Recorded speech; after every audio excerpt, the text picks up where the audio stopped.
Hey everybody, it's me, SARA WISEMAN. Today we are talking about, is mainstream psychology helpful? And I don't know if you're if you're tracking on the same algorithms that I'm tracking on. A lot of my news feed is related to, 7 signs of a toxic relationship, or 4 ways to set boundaries with your friends, or is there a narcissist in your life? And like, yeah, great. Those are all good. It's very, very important. It's crucial, in fact, to our evolution that some of these terms about relationship have come into our vocabulary collectively. The idea of a toxic relationship being emotionally harmful, the idea of emotional abuse, dysfunction, um, the drama and drain, the idea of empathic. I'm just laying, these aren't quite in order, but like empathic overwhelm, like ADD, Asperger's, um, all of the conversations around racism, genderism, ableism, body shaming, and there was one other. The whole narcissist discussion. Do you have a narcissist partner, narcissist ex, narcissist parent? Are you a narcissist, etc.?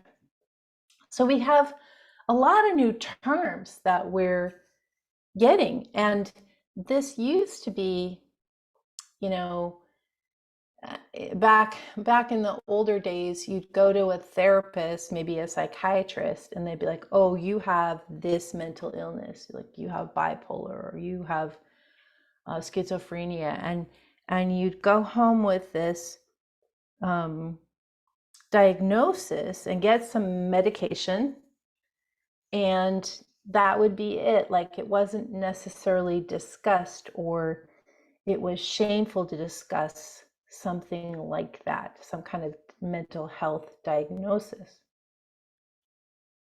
Nowadays, those terms are widely, if not understood completely, because I don't think we do understand as lay people. I don't think we understand the complexities that are being discussed when a professional in that field uses those terms. I don't think we understand the same level as that person, that's their field. But we do have a working knowledge of those terms, and here we are just putting them into the conversation, this bigger conversation that's happening, especially on social media and in various groups and things that we're in.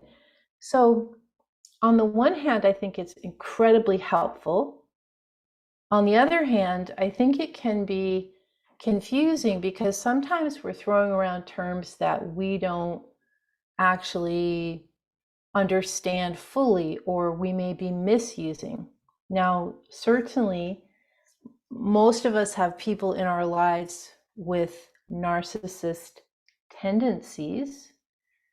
Do we have people in our lives that are full-blown narcissists? Some of us do, some of us don't. But there's this tendency to put that label, the extreme label, on somebody that maybe has more, shades of gray to them, or maybe that's a part of their personality but isn't the whole story. Or,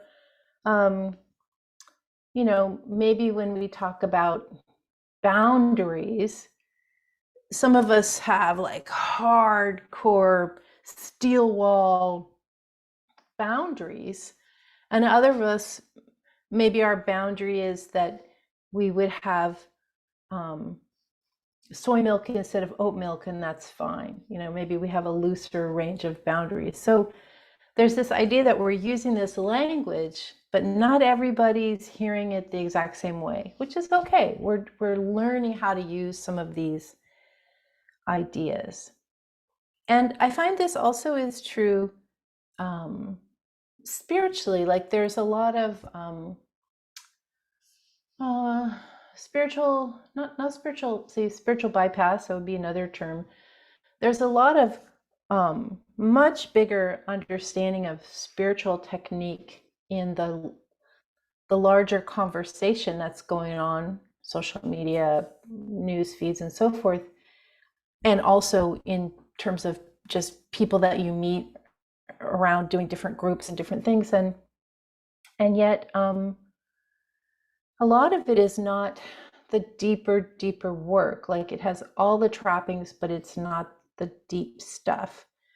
So I just like to kind of, when I ever feel bombarded by an article or a podcast or a video or a group or a situation or a conversation where there's a lot of reliance on all of these terms, I just kind of take a pause and sort of, take a pause, take a beat.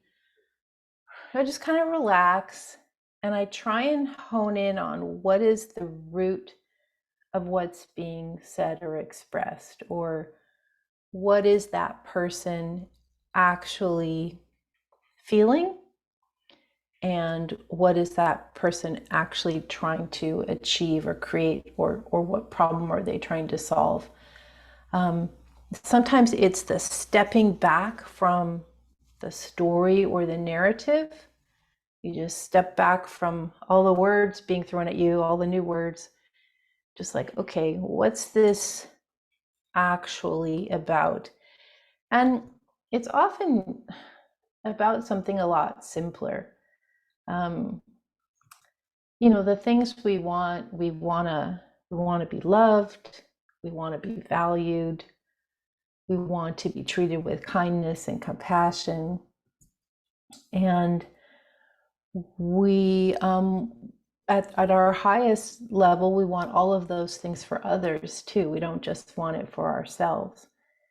So I think, in terms of looking at all the new languaging, sort of accepting that people are using different words in different ways, and we're saying the same words, but we may not be having the same discussion. And then for your own self, or at least for myself, just taking that pause and asking questions like, how do you feel? Or what does that bring up for you? Or that's really rough. I feel it. And just keep going towards the deeper truth that person is trying to create with this new vocabulary. I think that as we continue the conversation using, it's almost like a new psychology, or psychology and spirituality is starting to combine, which is fantastic. I think as we start to get there, again, this oneness starts to become the place we navigate from. We start to navigate from a place of oneness. There we see, oh, there's somebody else in the oneness with me. I'm going to go check in how they're feeling. Oh, there's another person. They look kind of different, or they act kind of different, but yeah, they're in the oneness with me too. So I'm going to go check in with them.